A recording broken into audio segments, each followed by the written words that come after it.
Right, I'll start. Hello, everybody. I'm the managing editor of Compassion magazine. This magazine has been published by Circle of Health, the owner of which and the founder of which is Dr. Rupa Shah. She's present in this call. This is the magazine. We are just launched on World Vegan Day on the 1st of November. We are very proud of it. It's a little baby of ours that we are helping grow. So I'm the managing editor. We are bringing in a lot of very, very big, very, very interesting vegan personalities. And we're going to interview a very senior person. He's Sensei Sandeep Desai. There are a lot of firsts to him. We are really honored to have Sensei Sandeep Desai. He's a master of Tai Chi. And he's one of the people who's brought Tai Chi to India. Am I right, Sensei Sandeep? Yes, I introduced Tai Chi way back in 1998. Yes, 22 years ago. Okay. He's one of the probably the leading people who have gone very deep and studied martial arts, Tai Chi, a special stream of Tai Chi for 40 years. And we will be hearing about him in the next 1 hour. I know. Sorry, I'm sorry to interrupt, but there's a correction. I have been doing Tai Chi for last 23 years. I started off with karate. Okay, fine. All right. So this is about him. He has also written a few books. Books which he'll be talking about a little later. He has trained in an exclusive Chenzhou village in China. That's a birthplace of Tai Chi. All right.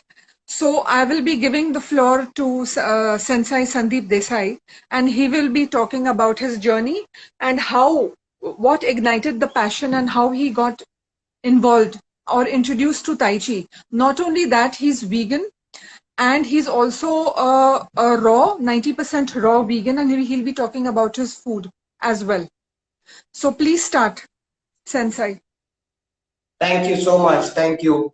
It's an incredible joy and an honor to be a part of this session, and gratitude to each one of you who have worked so hard to put this session together. I can see a lot of effort has gone into this. And talking about my journey. Okay, the network is a little weak. Can you hear me? Yes, yes.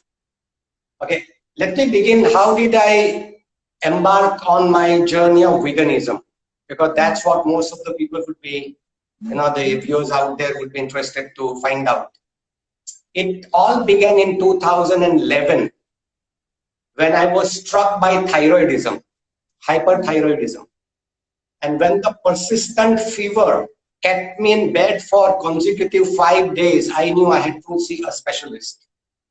Now, let me tell you, I've always had a big aversion to go out and see a doctor. For some reason, allopathic medicine and me have always had an estranged relationship with each other. That said, I've got the highest respects and regard for all the doctors out there who are doing a phenomenal job. They are going way beyond their call of duty and treating patients and bringing them back to life. And though I had an aversion, but when I felt sick and I was not getting recovered, I had to go out and consult a specialist. And he prescribed me a dose of medicine, and I was cured within like 10 days. But the whole incident, left me shaken to my core. And it jolted me out of my stupor and woke me up to my highest potential. I determined that I will never fall sick again ever in my life from now onwards. So I decided to take my health to the highest level possible. You can hear me clearly? I just need to check. Can you hear me clearly? Yes. All yes, right. yes. Yeah. So as a first step, I turned vegan because I wanted to flourish. I wanted to thrive. I just didn't want to just merely survive. So I decided to take matters in my own hands.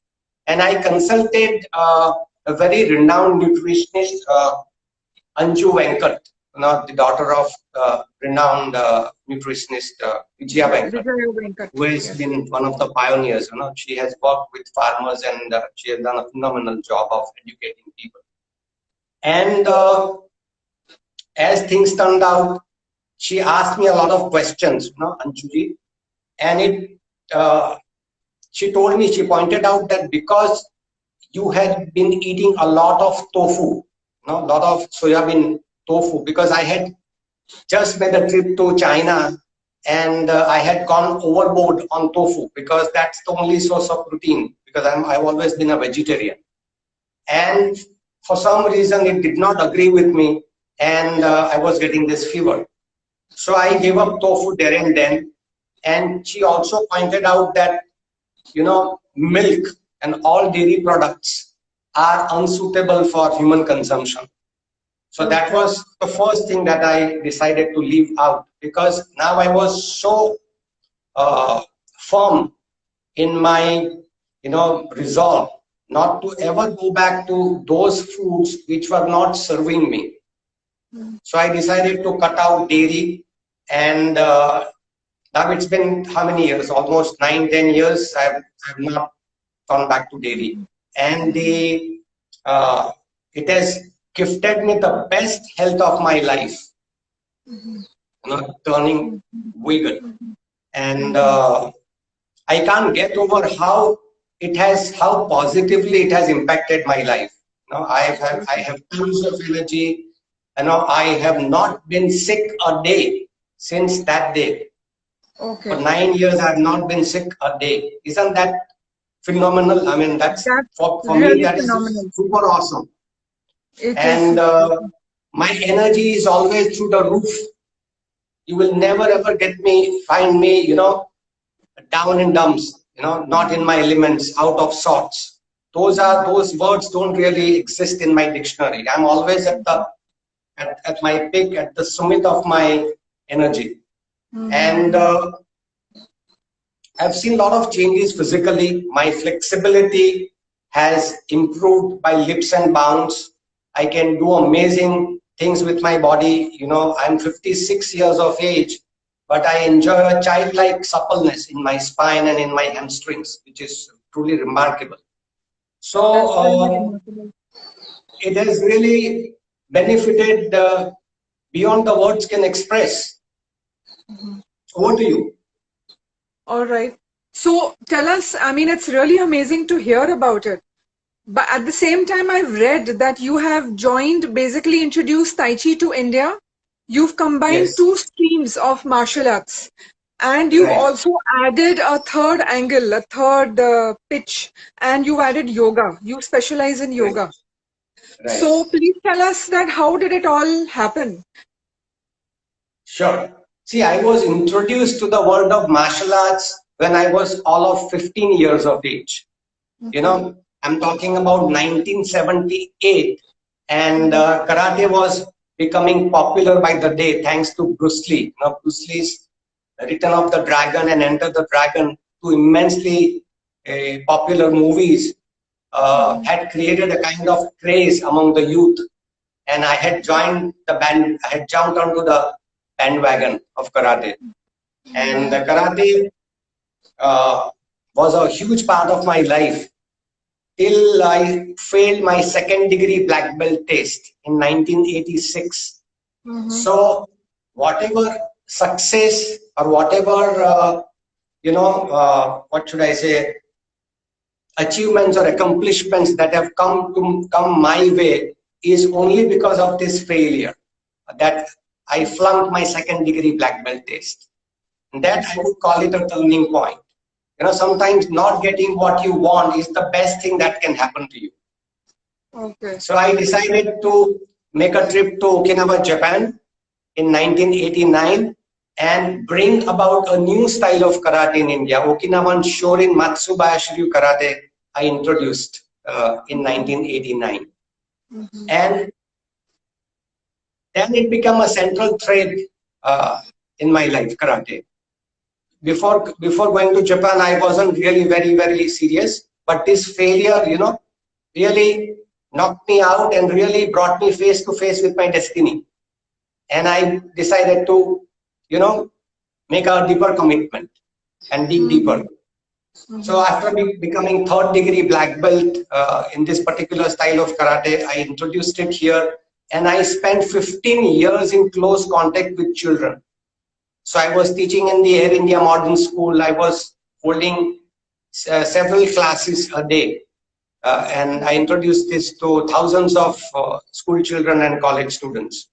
And then during my training in karate, I was coming across a lot of articles on Tai Chi in the foreign magazines, foreign martial art magazines.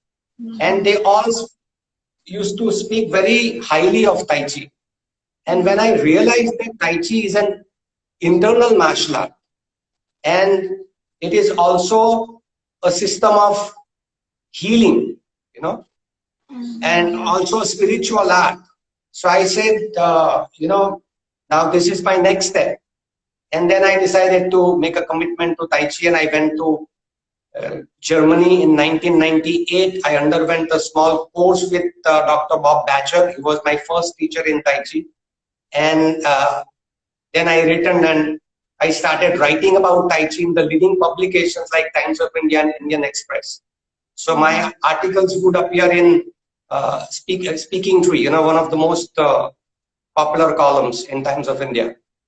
And that's how the word spread, and people, you know, started making inquiries about this particular style of martial art.